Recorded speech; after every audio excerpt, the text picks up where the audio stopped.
الرهبنة كان خادم شباب، وأبونا بيحببنا كلنا في الكتاب المقدس. عشان كده أبونا جاي النهارده يكلمنا يعني إيه الكتاب المقدس، إزاي يقرأ الكتاب المقدس، ويعرفنا حاجات داخل الكتاب ونتعلم منه. بستأذنكم كده احنا كلنا نكون قاعدين منتبهين. بعد ما نخلص اللي عنده أي سؤال حابب يسأله داخل الموضوع يسأله، لو في أسئلة بره الموضوع حسب وقت أبونا وحسب ظروف المحاضرة بتاعتنا. اتفضل يا أستاذ. بسم الآب والابن والروح القدس واحد آمين. تحل علينا نعمته وربطه الآن وكل يوم كلها آمين. صباح الخير يا شباب. تعيشوا وتصلوا. كم واحد صلى وتناول؟ في النهارده الجمعة. بدأتوا الدراسة؟ بدأتوا؟ طيب الجمعة يعني هو اليوم الوحيد اللي هنصلي فيه. الجمعة ده نيجي متلهفين على القداس ونصلي ونتناول، ولا إيه رأيكم؟ مالناش دعوة بالمناولة. كل سنة وانتم طيبين. بمناسبة بس في 3 مناسبات. أيوة في 3 مناسبات. عيد الصليب، في 2 تاني. والسنة الجديدة سنة الشهداء النيروز، عيد النيروز، يبقى ال2. طيبين بإيه تالت؟ العيد التالت. المناسبة الثالثة في مناسبة.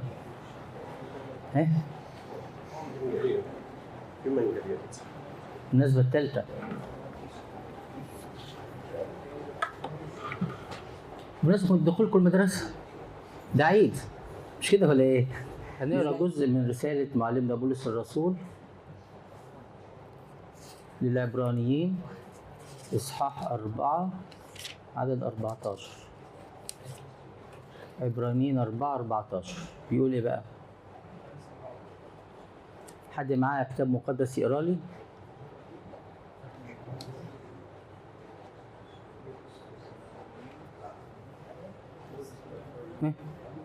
حد معاه كتاب مقدس؟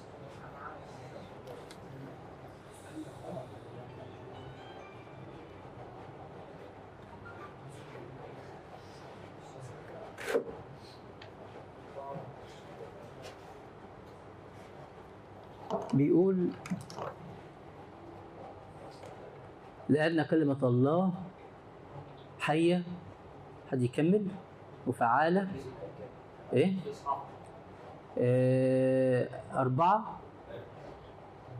14 أو 12 بالتحديد يعني.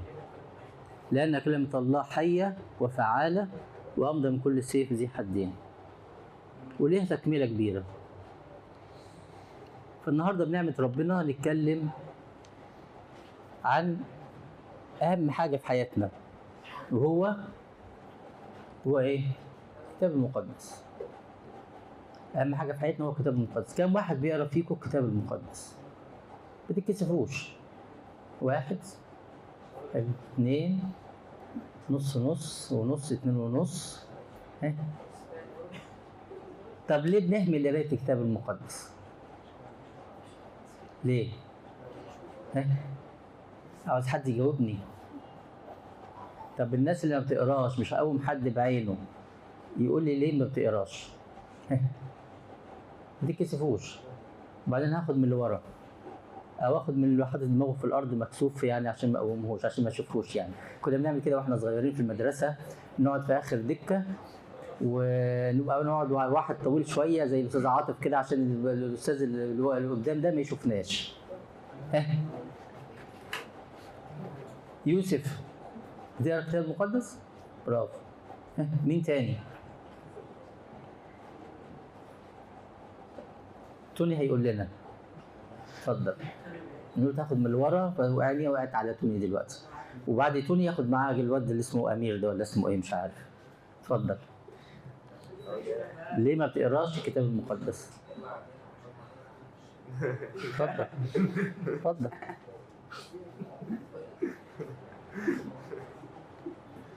اتفضل. لا اسف مش هقول في المايك. ما عشان بلاش المايك. قول. ولا بقرا ولا بصلي. لا بتصلي ولا بتقرا. ليه؟ بس ليه؟ كاس لا. لا مش كسل، لان الكتاب المقدس بالنسبه لي مش مهم. مش كده؟ ما في عاوز اسمع اراء، انا عايز اسمع. اتفضل يا امير. نفس الحوار ايه؟ ليه نفس الحوار؟ مش عارف. بتكسل. ها؟ ما بتقراش كتاب مقدس ليه؟ اه. انا برفع اجازه بس. ايه؟ برفع اجازه بس. بقرا؟ في الاجازه بس. بس. وغير الاجازه ليه؟ تعليم لا ما بفضاش. ايه؟ ما بفضاش. ما بتفضاش. يعني برضو الكتاب المقدس مش مهم.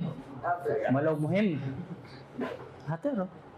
لو جات لك رساله من الجيرل فريند بتاعتك، مالكش جيرل فريند، لو لك جيرل فريند وجات لك رساله كل يوم بتبعت لك رساله، هتنام غير ما تقراها؟ وليك صاحبك ايه؟ بصراحه لا. ولو ليك صاحبك بتحبه قوي تقول له ايه، شوف البت بتاعتي بعتها لي رساله جميله، ايه رايك؟ شوف الكلام، شوف الكلام اللي بعته لي حلو ازاي. ها؟ مين هنا له جيرل فريند؟ ازيك يا مارك؟ بتقرا يا مارك؟ نص نص. اتفضل. المفروض الواحد يكون بيصلي الصبح بالليل ويقرا تنفيذ. ايوه. انا لما بلتزم ساعات ببقى بصلي الصبح بس ما بعرفش ما بتقراش في الانجيل ليه؟ ما انا بس بسال ليه؟ عاوز اعرف السبب، لازم اعرف السبب. يعني انا مثلا في دماغي في صلاه بكره لازم الصبح. اه النوم بالليل. اه الانجيل مش عارف وقت اه ايه وقت. اه لا، الانجيل الانجيل يتقري في اي وقت، ملوش ميعاد. اه. ها؟ مين تاني يقول؟ اخد من الورا؟ اخد من الورا؟ اخد ده ولا ده؟ ده خليك انت بقى، اتفضل اتفضل. ايوه. ها ليه ما بتقراش؟ الوقت قليل. 24 ساعة الوقت فيهم قليل، بتعمل فيهم ال 24 ساعة؟ ايه؟ بتقول ايه؟ مفيش وقت عشان المدارس والدروس. ها اللي جنبه؟ اه. ليه ما بتقراش في الكتاب المقدس؟ ايه؟ ما لازم يبقى في سبب عشان نعرف المدارس والكسل، وكلها كسل. كسل. فالنوم اهم من قراءة الكتاب المقدس. حلو. ايه تاني؟ ايه تاني؟ يبقى ما بنقراش في الكتاب عشان مش مهم بالنسبه لنا، عشان الكسل، عشان النوم، عشان الدراسه، مش فاضي، مفيش وقت. ايه تاني؟ ايه مين؟ ايه حد يكون عنده شجاعه ادبيه ويقول. واحد يقول خلاص سيب بس، خلاص. واحد يقول ان انا ما الكتاب المقدس بالنسبه لي مش مهم، فانا مش عاوز اقراه. مين تاني؟ اتفضل يا استاذ يوسف. ايه؟ بس هفتح الانجيل وكنت اللي انا بعمله فاهم؟ بحس ان اللي هو ازاي افتح الانجيل وانا بعمل برضه بسبب الواحد بيعمل خطايا، بيشتم، بيحلف، بيكذب، حاجات كتير. فازاي يفتح الانجيل وانا بغلط كتير؟ سبب مقنع ومش مقنع. ايه تاني؟ طب نعرف مع بعض. هناخد النهارده جزء قليل، جزء بسيط جدا جدا. بتخلصوا الساعه كام؟ 12 11 ونص. هو 11 ونص، يبقى الساعه 11 هناخد اقل من نص ساعه، بلاش 12. ماشي؟ عشان تلحقوا تروحوا، عشان نص ساعه اللي هسيبها لكم دي الفرق تعرفوا تقروا فيها الانجيل، يبقى جبت لكم وقت. ماشي؟ مدخل للكتاب المقدس. كتير قوي مننا كشباب مش عارفين ايه هو الكتاب المقدس. حد يعرف يقول لي ايه هو الكتاب المقدس بالنسبه له؟ قابلت واحد كان من فتره مخلص دبلوم من فتره كبيره قوي يعني، وبعدين بقول له فلان انت بتعترف؟ قال لي مش بعمل غلط عشان اعترف، رغم الكتاب قال لو هو بيقرا في الانجيل او لو احنا بنقرا في الانجيل نعرف ان مفيش حد مننا بلا خطيه حتى لو كانت حياته يوم واحد على الارض. قال لي مش بعمل غلط، اعترف ليه؟ ده نمره واحد، كبرياء. الانسان اللي ما بيغلطش حتى لو هو بيصلي زي ما بيقولوا على السجاده ما بيغلطش؟ لا، ما فيش حد ما بيغلطش. ما فيش فكره بتروح ولا تيجي، ما فيش كلمه بتطلع كده بهزار غلط، وهكذا. فقلت له طب اقول لك، لما انت لو ما بتغلطش ده احنا بنعمل خطيه كبيره مجرين بيها. قال لي ايه هي؟ قلت له انك بتقرا في الكتاب المقدس. قال لي هو انا اصلا عندي كتاب مقدس؟ شاب مخلص. قلت له يا رب انا في بورسعيد ولا في مجاهل افريقيا ولا فين، ما عندكش كتاب مقدس في البيت؟ ما كانش لسه ظهر الموبايل، الكلام ده يعني من فتره بتاع 20 سنه، اكتر من 20 سنه. فقلت له طب استناني. طلعت القلايه فوق، جبت له كتاب مقدس زي كده عهدين. فنزلت قلت له اتفضل الكتاب. اخد الكتاب مني، قال لي هو ده في ايه؟ في ايه؟ سؤال، في ايه؟ مش عارف الكتاب المقدس في ايه. واحد مخلص دبلوم وعلى وش جواز ويبقى عنده عيال، ولما يرجعوا من المدرسه او يرجعوا من دراستهم او من الشارع ويكون حد قال لهم اي حاجه في دينهم ما يعرفوش، فيرجعوا يسالوا مين؟ بابا وماما، لانه كبار وعارفين اكتر مننا. فلما يرجعوا يسالوا بابا وماما، بابا وماما ما عندهمش اصلا، هم اصلا ما يعرفوش حاجه عن الكتاب المقدس. لما تروح الكنيسه بقى اسال المس بتاعتك، او لما تروح الكنيسه اسال الاستاذ بتاعك. فارجوكم وانتوا في السن ده لازم تقروا في الكتاب، لازم تدرسوا في الكتاب، لازم تعرفوا الكتاب، لازم، حاجه اساسيه. وهنعرف دلوقتي ليه. نعرف دلوقتي مع بعض ليه. فاللي يقول ما بعملش خطيه، عدم قراءة الكتاب المقدس هي أكبر خطية. هي أكبر خطية. لأن دي رسالة ربنا بعتها لنا، وأنا بقول له مش فاضي أقرأ رسالتك. مش فاضي أقرأ الرسالة.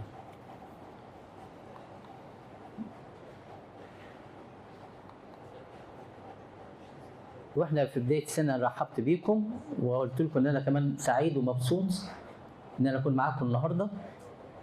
وبشكر الاستاذ مجدي وبشكر الخدام على دعوتهم ليا. انا ما استاهلش ابقى معاكم ولا اجي اقف وسطيكم، لكن ما حبيتش الاستاذ مجدي والخدام وليكم، وافقت بالميعاد وسبت القداس سعيد الصليب في الدير وجيت صليته هنا عشان الميعاد. انا كان ممكن الميعاد النهارده يبقى ملغي برضه عشان القداس سعيد الصليب، فعوضناها يعني. فسعيد قوي ان اكون وسطيكم واكون معاكم. فهناخد جزء النهارده صغير عن الكتاب المقدس، مدخل صغير جدا جدا، وان شاء الله يبقى لنا لقاءات مرات تانية. الكتاب المقدس اللي احنا بنقول مش فاضيين نقراه، بنام، مواعيدي، دراستي، كسلي، مش ذات أهمية ليه. شوفوا الكتاب المقدس هو أساس الصلوات والألحان والتسبيحة. فينا ناس حافظة ألحان، فينا ناس حافظة تسبيحة، في ناس حافظة صلاة، لكن ده أساسه الكتاب المقدس، مش حاجة جاية من بره الكتاب المقدس. ماشي؟ وهو إيه الكتاب المقدس؟ دستور الحياة بتاعنا. اللي ما يدرس الكتاب أو ما يقراش في الكتاب ما يعرفش الحياة المسيحية عبارة عن إيه، ما يعرفهاش، ملوش علاقة بالمسيحية أصلا. عشان كده تقول لك تقرا في إنجيلك، علشان مهم قوي إنك تقرا في إنجيلك وتتكلم وتتعلم من إنجيلك وتاخد من كلام الإنجيل وتعمل بإيه؟ تحولها لصلاة. وأنا يا أبونا مش بعرف أصلي، عشانك برضو ما تقراش في الإنجيل. لو خدت كلمات الانجيل اللي انت بتقرا فيه وعجبتك الايه دي جنب الايه دي جنب الايه دي، خدتهم حفظتهم حولتهم لصلاه، تقف تصلي بيهم. تقف تصلي بيهم. لو واحد يقول لك مش بعرف اصلي صلاه ارتجاليه بعد ما نخلص الاجتماع، فصلي يا فلان، صلي يا فلان، او قول ايه يا فلان، قول ايه يا فلان، عشان ما بقراش في الكتاب المقدس، مش حافظ ايات.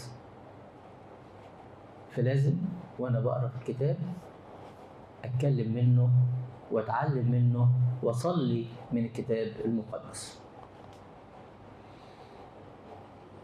بتمر بحياتنا كشباب او كبار او صغيرين او اي حد، بتمر بحياتنا مواقف صعبه، فنلاقي في الانجيل بتاعك اللي انت بتقراه وليك علاقه بيه، ازاي رجال الله اللي في الكتاب المقدس تعاملوا مع هذه الضيقات ولقوا المخرج من هذه الضيقه تمشي ازاي.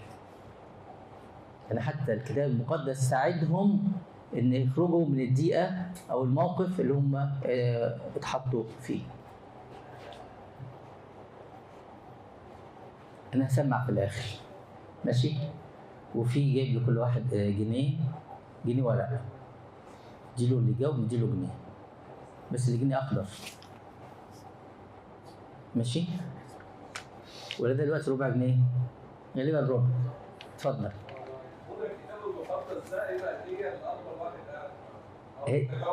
هديه الكتاب المقدس بقى هديه لاكثر واحد متجاوب ماشي، ولا اكثر واحد بيقرا، ولا نخليه بعد كام حلقه كده ان النهارده ما كانوش يعرفوا فهم بداوا يقروا، وممكن نعمل مسابقات في الكتاب ومن خلال الحل بتاعهم نديله الهديه. ايه رايك؟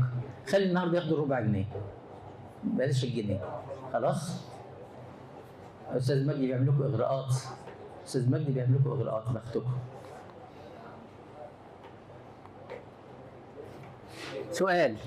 سؤال ماذا تعرف عن الكتاب المقدس؟ حد يقدر يقول لي؟ كلكم مسيحيين ولا في حد غير مسيحي موجود معانا؟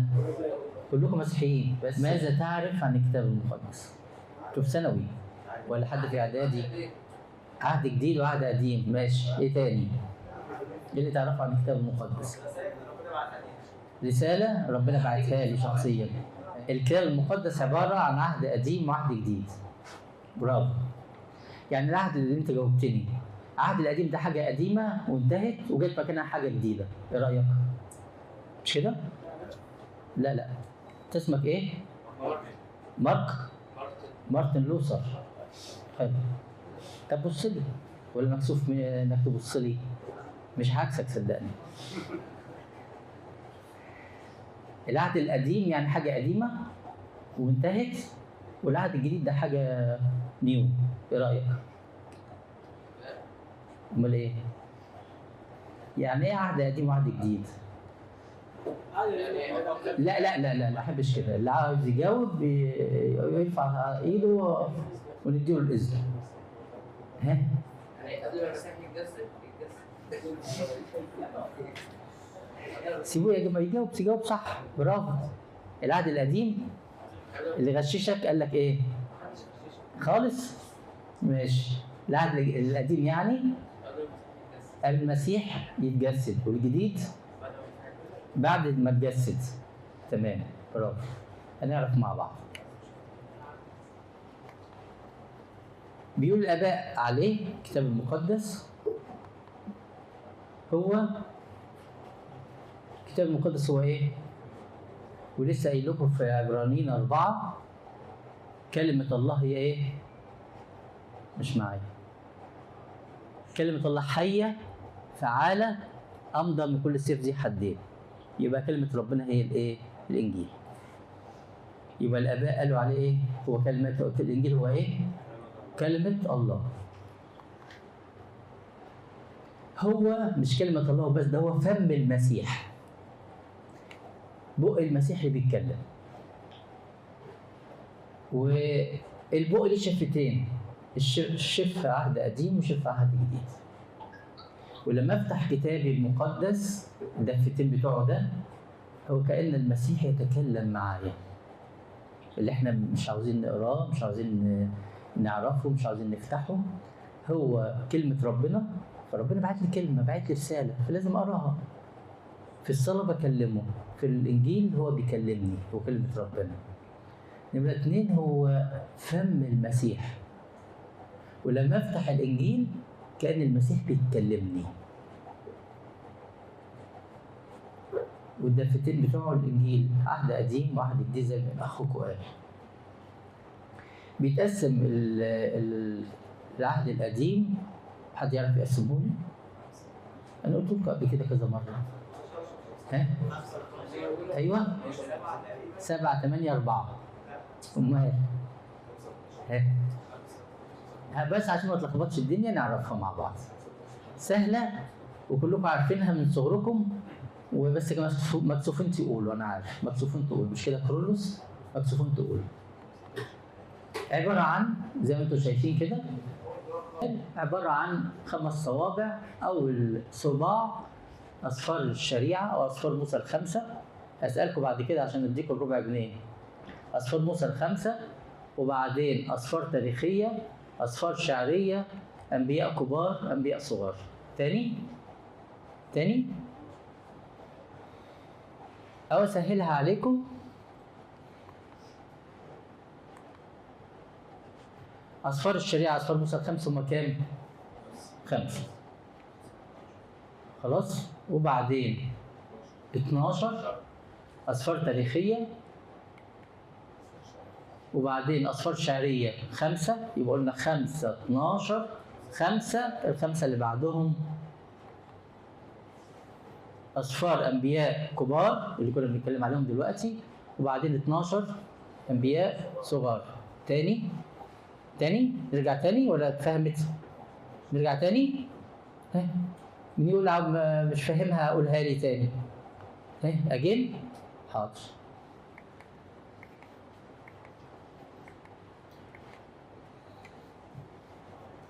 العهد القديم عبارة هقسمه عن الإيد ال5 صوابع.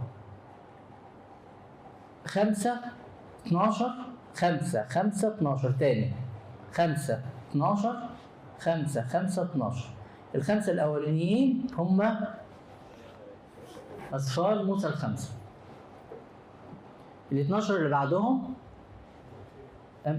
أصفار تاريخية. ال5 اللي بعدهم أصفار شعرية. ال5 اللي بعدهم أنبياء كبار، وال12 الأخر أنبياء صغار. طب حد من الموجودين وجاب ناحية كده اللي ورا دول واللي لسه داخلين، حد يقول لي يعني إيه أنبياء كبار ويعني إيه أنبياء صغار؟ لا مش أنت. مين؟ أنبياء كبار يعني عواجيز زي كده ودقنهم بيضة وبيمشوا على عكاز، وأنبياء صغار يعني شباب زيكم. إيه رأيكم؟ اتفضل. لا اللي وراك. قول يا قوم يا ونس. أنت مش باين يا ونس. تعال هنا ونس عشان أشوفك. اتفضل. السفر كبير يبقى أنبياء كبار، واللي سفره صغير أنبياء صغار. برافو. كلنا نسقف لونس. نديله ربع جنيه. نديله ربع جنيه. خد يا ونس. يبقى الأنبياء الصغار والأنبياء الكبار السفر بتاعهم، الأنبياء الكبار سفرهم كبير، الأنبياء الصغار السفر بتاعهم صغير. عدده زي مثلا اليونان كم إصحاح؟ كم إصحاح؟ 3. طب حد يزود؟ حد يقلل؟ في أصفار الإصحاح بتاعها 1، في إصحاح بتاعها 2، في 3، في لغاية 10. يونان عشان كلنا بنصوم صوم يونان وعارفينه بنقراه في صوم يونان، فصوم يونان السفر بتاعه يونان كم إصحاح؟ كم إصحاح؟ 3. مصممين على 3 ليه؟ أنت ما نزودش 1 4 مش كده؟ برافو. يبقى ده يونان أنبياء كبار ولا صغار؟ صغار. برافو. طيب من غير ما حد يغشش، يعني إيه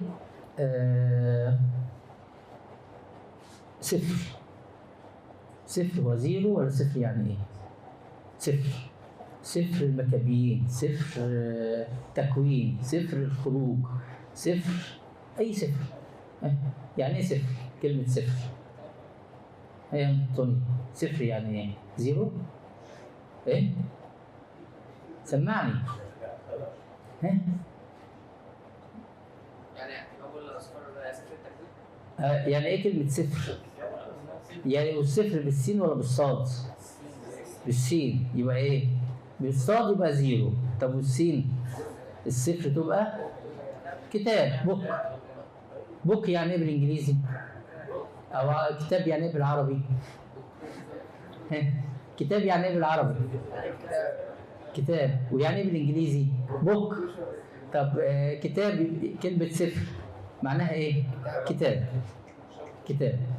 يبقى 5 12 5 5 12 دي كلهم عبارة عن كتب. أسفار موسى الخمسة 5 كتب. أسفار تاريخية 12 كتاب. يبقى العهد القديم كله كم كتاب؟ ها؟ يلا عد 5 12 5 5 12 يبقى كام؟ 37 34 32 39 برافو، كلهم 39 سفر. ده كله العهد الايه؟ العهد الجديد. العهد الجديد القديم برافو. ما حدش عاوز يقول او لا. ده العهد الجديد القديم. طيب في اصفار محذوفه مش هنتطرق لها دلوقتي، بس نعرف الموجود في ايدينا. انه ناخد لها مره الاصفار المحذوفه واللي اتحذفت وهم قد ايه. العهد الجديد عباره عن ايه؟ هنقسمه برضه على ايدينا صوابع ايدينا الخمسه، وزي العهد القديم بالظبط بس دول اقل شويه. في 4 بشاير، 4 بشاير، وفي اسفار تاريخيه، سفر التاريخ، في رسائل بولس الرسول، في رسائل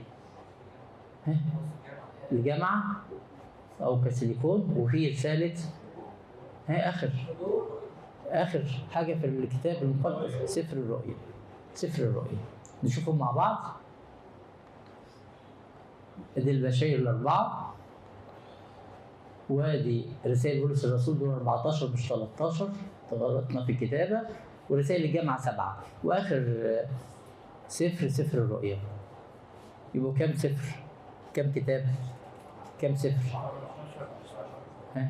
4 1 14 7 1 يبقوا كام؟ 24 27 25 مين يزود؟ 24 27 4 1 14 7 1 اهو 27 اهو يا شباب اهو دول 4 خلاص. وواحد سفر التاريخي ما جاش، ما حطوهوش غالبا. وبعدين بولس الرسول 14 يبقى 4 1 5 و14 يبقوا كام؟ 19 و7 26 سفر الرؤيا 27. يبقى العهد الجديد كام سفر؟ والعهد القديم 39 سفر. برافو. ده كل الكتاب المقدس بتاع اللي انتم شايفينه في ايدينا ده. سهل ولا صعب؟ عاوزين نكتفي بكده نكتفي. شايفكم بتتوبوا وهتناموا، نكتفي بكده ونكمل. طب لو هنكمل، لو عاوزين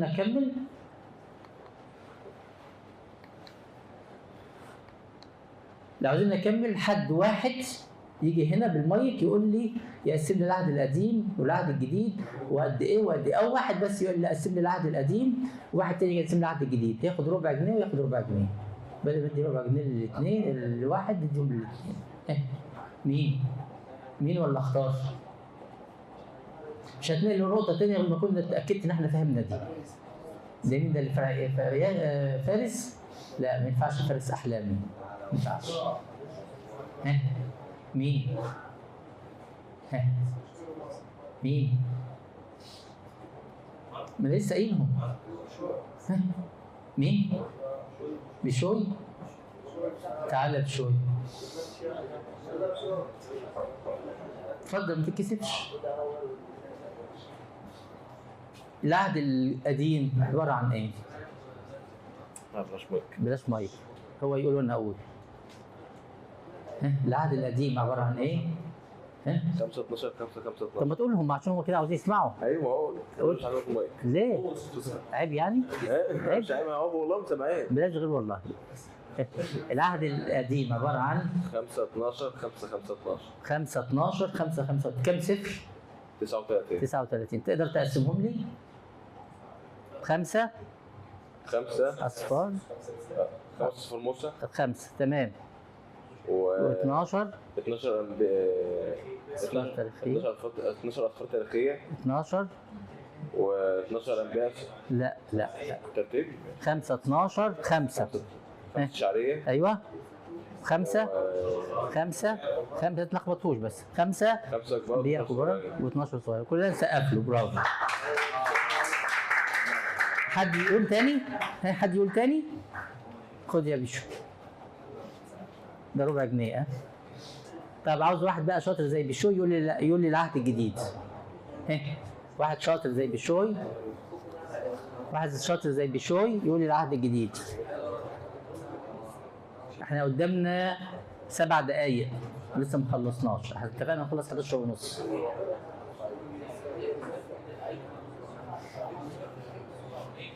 انت اسمك ايه؟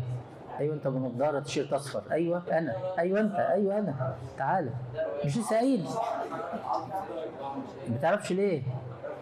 ها؟ ما بتعرفش ليه؟ مش عارفهم؟ نعيدهم تاني. نعيدهم تاني يا مارك.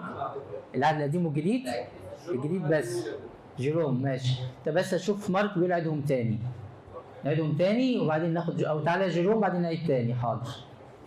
واطلع الربع جنيه لجيروم عشان جيروم ده يعني معروف انه خيبان جدا. اتفضل. 4 البشاير. دي عباره عن ايه؟ العهد الجديد عباره عن 4 البشاير. ايوه. 1 تاريخي عن الرسل. ايوه. بعد كده ال7 بتوع بولس، ال7 بتوع الجامعه. لا قبل السبعه 14. 1 رؤيه. 1 رؤيه. كلنا نسقف له. شاطر يا جيروم. السؤال ده بالنسبه لجيروم ده حاجه يعني حاجه فكه يعني. اقول يا انت هتمارك من تاني العهد الجديد مش كده؟ العهد الجديد لو قسمناه على اي صور من اي ايد، اول حاجه 4 بشاير متى مرقس لوقا يوحنا، اسفار تاريخيه لاعمال الرسل نمره 2. نمره 3 14 رساله لمعلم بولس الرسول بعباره عن 100 اصحاح. 7 رسائل تاني مارك. 4 بشاير. 1 اعمال الرسل سفر تاريخي. 14 رساله معلم بولس الرسول. 7 الجامعه. 1 اخر حاجه سفر الرؤيا. قولهم تاني. اتفضل. 4 بشاير. سفر اعمال الرسل. ايوه. 14 رساله. ايوه. 7 رسائل الجامعه. 1 كلهم كام؟ 27 والقديم 39. كفايه كده يعني البحث كده مات بحث. ماشي؟ حد عاوز فيه حاجه؟ ناخد نقطه جديده؟ مش هناخد حاجه نعد ولا بتاع، هنعرف بس حاجات صغيره اهميته لحياتي انا بيعمل معايا ايه وكده انا خلصت. يبقى كده خلصت 11:30. ماشي؟ أهمية الكتاب المقدس في حياتي وحياتك وحياة كل واحد عشان نشجع إن إحنا نقرأ. عشان في البداية بنقرأ وما بنقراش. لقيت 90% من الكتاب المقدس مش موجود في حياتهم، وده غلط جدا جدا يأثر علينا. بنشوف غلط ليه؟ أهمية الكتاب المقدس في حياتنا نمرة 1 الكتاب المقدس الكلمة اللي فيه كلمة ربنا تحفظ من الخطية. يعني ايه تحفظ من الخطية؟ يقول كده سفر المزامير معلمنا داود النبي، يقول معلمنا داود النبي خبأت كلامك في قلبي لكي لا أخطئ إليك. يبقى تحفظني كلمة ربنا نمرة 1 مهمة في حياتي عشان تحفظني من الخطية. نمرة 2 تنذر عن الشر. يعني تخليني تقول لي خلي بالك الكلام ده شر، الكلام ده خطيه، ابعد عنه. في رساله كولوسي لمعلمنا بولس الرسول يقول ايه؟ فهذه الامور جميعها اصابتهم مثالا وكتبت لايه؟ لانذارنا، تنذرنا. الكلام ده اتكتب عشان يقول خلي بالكم. اعرف الكلام ده غلط ولا مش غلط فين؟ اللي انا بعمله صح ومش صح. ابونا الموضوع ده ما كنتش اعرف انه خطير. ليه؟ لانه ما يقراش الكتاب. لو قرا الكتاب هيلاقي فيه انذار ليه الكلام ده مش مظبوط. يبقى نمره 1 اهميه الكتاب انه نمره 1 تحفظ الانسان من الخطيه. خبأت كلامك، بخبيه في قلبي، بحفظه، بعيشه، عشان كده ما اخطئش لربنا. نمره 2 هذا الكلام كتب لاجل ايه؟ انذارنا. نمره 3 بيعلمنا. كلمة ربنا بتعلمنا. لأن كل ما سبق فكتب كتب لأجل إيه؟ تعلمنا. فالإنسان اللي عاوز يتعلم كلنا بنعيش تحت الكتاب المقدس عشان نتعلم منه. أي حاجة زي ما قلنا في البداية، حاجة تعبتني، حاجة مش عارفها، حاجة أخرج منها إزاي، أقرأ الكتاب، ألجأ لكتاب كلمة ربنا تعلمني. نمرة 4 وآخر حاجة، ترشد في الحياة. مرشد ليا في حياتي. ليا آباء اعتراف، ليا مرشدين، لكن كلمة ربنا قبل أب اعترافي وقبل أي مرشد ليا. يقول لك كده: سراج لرجلي كلامك ونور لسبيلي. تنور لي طريقي. سراج لرجلي، عارف قبل ما احط رجلي تروحها فين؟ هي بتنور لي الطريق. سراج. عزيزي، احب اوضح لك قاعده روحيه هامه لينا كلنا، الكبير قبل الصغير. مفيش حد كبير على الكتاب. مهما كبرنا برضه احنا تلاميذ بنتلمذ على كلمه ربنا. الكتاب المقدس رساله شخصيه لكل واحد فينا. يعني رساله بعتها لي انا ربنا شخصيا، وبعتها لك شخصيا، وبعتها لكل واحد. وفي القصص اللي سمعناها في تاريخ الكنيسه يقولوا ان الشاب انطونيوس كان في سنكم، اللي هو القديس انطونيوس، كان خد اخته رايحين الكنيسه وبيروحوا من بدري، وهو رايح الكنيسه حاطط في قلبه، حاطط في فكره، حاطط في عقله ان الرسائل اللي هتتقري والانجيل هتقري بتاع باكر والانجيل بتاع القداس ومزمور الباكر ومزمور القداس والرسائل والسنكسار دي كلها ليا انا شخصيا. وبعدين طلع الشماس يقرا الانجيل، وكان فصل الانجيل اللي بيقراه جزء منه: ان اردت ان تكون كاملا فاذهب وبيع كل ما لك وتعالى اتبعني. كنيسه مليانه زي الكنيسه كده مليانه. شاب انطونيوس قال ايه؟ الرساله دي ليا انا، الرساله دي ربنا بعتها لي انا. طب هتعمل ايه يا انطونيوس؟ لا، انا ببيع كل اللي مالي، كل اللي معايا ابيعه. طب في عطله هتعطلك يا انطونيوس؟ اختي اروح احطها في اي بيت للعذاب وهعيش ربنا. رساله ربنا بعتها لي. عشان كده عاوز اقول لكم لما تحضروا قداس، يعني كلكم حضرتوا قداس النهارده؟ كلكم حضرتوا قداس؟ كم واحد حضر؟ تمام. طب واحد من اللي حضروا يقول لي السنكسار كان بيتكلم عن ايه؟ طب الانجيل كان بيتكلم عن ايه؟ الرسائل البولس الكاسيليكون البراكسيس بيتكلموا عن اي حاجه؟ كلهم كانوا بيتكلموا على الصليب. ايه؟ مع غير الصليب، بس ما كانش حاجه واضحه عن الصليب. السنكسار بيقول النهارده بنعيد بعد الصليب 17 توت، لكن بعد الصليب في كذا نقطه ثانيه، في كذا شخصيه ثانيه، في كذا احتفال بكذا قديس. فعشان كده عاوز اقول لكم خليكم لما تحضروا قداس منتبهين زي الشاب انطونيوس. الرساله ربنا موجهها لي، مش احنا اول ما الشماس يطلع يقرا البولس كلنا نقعد، ولما نقعد نتكلم ود. طب فهمت ايه؟ مفيش. ليه؟ الكلام ده اللي بيتقرا مش ليا، لا حد تاني. بلاش نستهين كلمه ربنا. وباع الشاب انطونيوس، والنهارده بقى القديس انطونيوس اب كل الرهبان. عشان كده رساله ليا شخصيا الكتاب المقدس. وزي ما قلت لكم في البدايه، لان كلمه الله حيه فانها قادره ان تغير حياتك. كلمه ربنا قادره تغير حياه كل واحد فينا، بس لما ياخدها ويعيشها. نقطة بقى أصعب من دي، جهلك اللي ما بيقراش الكتاب، جهلك بالكتاب المقدس هو جهلك لشخص المسيح. أنت ما تعرفش ربنا أصلا. جهلك للكتاب هو جهلك لشخص ربنا يسوع المسيح. كل الشرور، كل الخطايا اللي بنقع فيها هي جهلنا بالكتاب المقدس. صعب، كلام صعب. ده اللي السنين قالوا الكلام ده، مش انا اللي بقوله.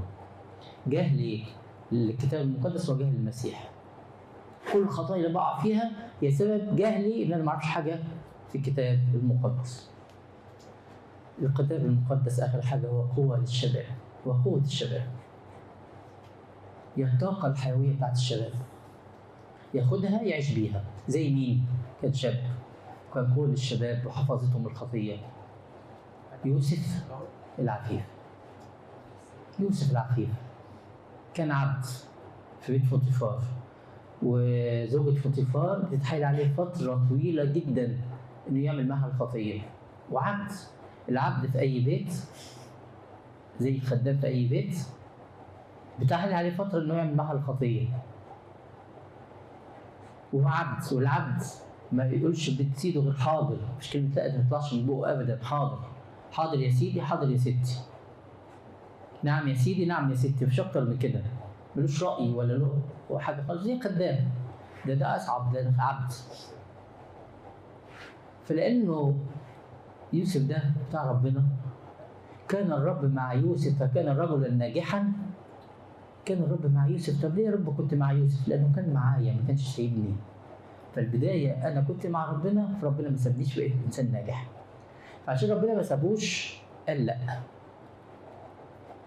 فبقى لها فترة بتحايل عليه. قال لأ. قال لي لأ، لأن ستك. قال لي لأ. طب تعالى. رحت شدته من هدومه، قلعته هدومه، مش بالهدوم الداخلية. ولو حطك في السجن، ولو. طب ليه؟ كيف أصنع هذا الشر العظيم وأخطئ إلى الله؟ فلما الإنسان أي مننا حد يقرأ الكتاب المقدس وتجيله الآية دي في أي حاجة، عيني وقعت على صورة وحشة، فتحت على منظر وحش، قريت كلمة وحشة، كيف أصنع هذا الشر العظيم وأخطئ إلى الله؟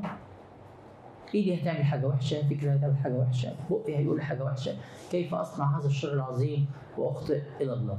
فالكتاب المقدس كلمة ربنا هي قوة لكل الشباب.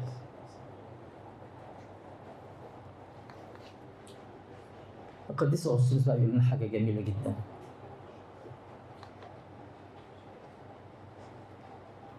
يوجه نصيحة روحية وهامة، يقول لنا فيها إيه؟ هناك رجاء لأشر خاطئ يقرأ الكتاب المقدس. يعني الإنسان الخاطئ زي موسى الأسود وقع في أشر الخطايا، في رجاء ليه يبقى يتوب يبقى كويس. مش ما فيش مني فايدة، يوجد رجاء ليه. وفي حاجة تانية، ويوجد هناك خطر على أعظم قديس يهمل قراءة الكتاب المقدس. وصل درجة القداسة بس ما بطل يقرأ الكتاب، في عليه خطر، ممكن يقع، الشيطان يضحك عليه ويجيبه الأرض. تاني القول اللي قاله القديس أغسطينوس مع بعض: هناك رجاء لأشر خاطئ يقرأ الكتاب المقدس، وهناك خطر على أعظم قديس يهمل إن أهمل قراءة الكتاب المقدس. في حد عنده أي سؤال؟ حد عنده أي سؤال؟ حد عنده أي سؤال؟ اتفضل.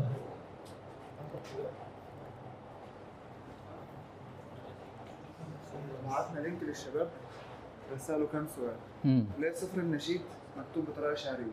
انا اول سؤال جالنا. ماشي. سفر النشيد لو هيتعبني ما اقراهوش.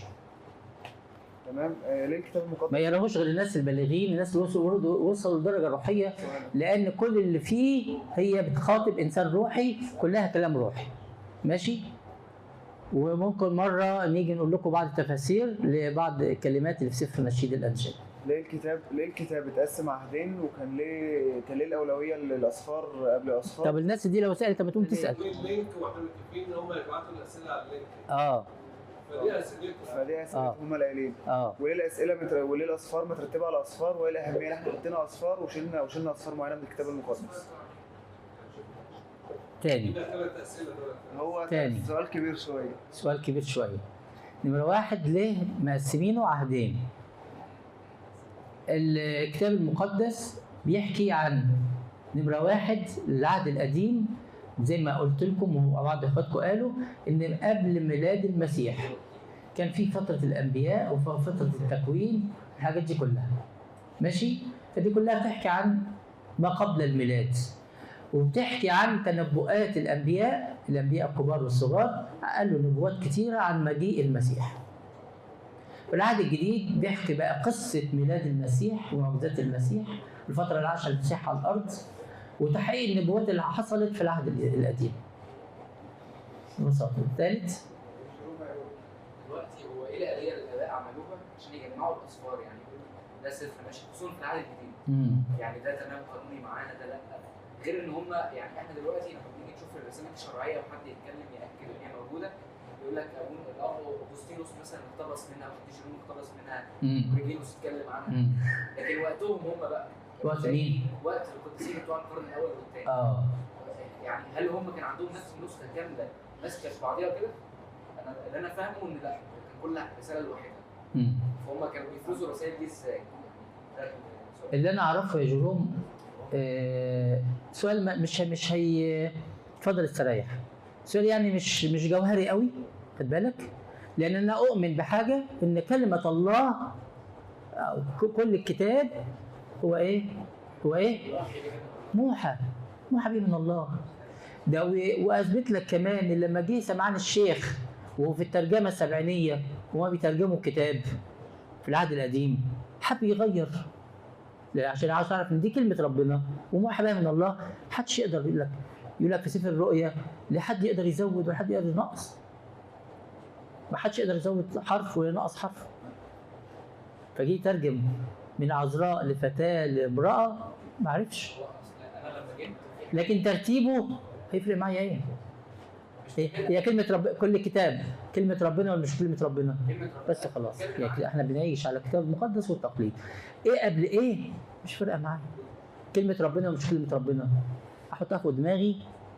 لو انا يقول لك كده العلماء والدكاترة والدنيا كلها بحثوا الدنيا وماتوا قتلا وبحثا في الموضوعات، بينما سبقهم الناس البسطاء للسبب. قول لي الثالوث يعني ايه ثالوث؟ قول لي مش عارف ده ايه. الشيطان بياخدنا، خلي بالك، الشيطان ياخدني وانا لما يمنعني دلوقتي، هو مانعني اقرا الكتاب او بيعطلني عن قراءه الكتاب، بيجيب لي كذا حجه ان انا ما اقراش الكتاب. حلو؟ عشان ما اوصلش للسما، عشان ما اعرفش ربنا. ولو انا عافرت وبدات اقرا يشتتني بقى في حاجات تانية. هو دي اللي كتبها؟ هو دي فعلا كتبت؟ طب دي اتكتبت قبل دي؟ طب لا، وهكذا. عشان ايه؟ برضه حتى لو انت صممت وقريت يشوشر على دماغك في الحاجات دي كلها. فلا تعنيني، لا تعنيني. كلمه ربنا ليها احترامها بس. قالت العذراء ايه للملاك لما جه بشرها؟ أنا أمة الرب ليكن لي كقولك. خلاص، دي كلمة ربنا، خلاص. طب ازاي أنا بنت أبقى حامل أنا مش متجوزة؟ لا تعقل. لكن لما نزلت ده كلمة ربنا، هو ذا أنا أمة الرب ليكن لي كقولك. خلاص، الموضوع انتهى. اللي ربنا شايفه ويقول بس. لكن أقعد بقى أقول دي قبل دي هتفيدك في أنت شخصيا. هي مش في الحتة الروحية. هتفيدك في ايه؟ نبدا بقى نسيب روحياتنا وابديتنا وندور دي قبل دي ودي من عملها، طب دي صح ولا غلط ودي لا ايه؟ يبقى انا بقى ايه؟ ابديتي ضاعت. ماشي؟ حد عنده اي سؤال تاني؟ اي سؤال تاني؟ اشكركم، انا اسف اخرت عليكم. كل مره وانتم طيبين، كل سنه وانتم طيبين. شكرا.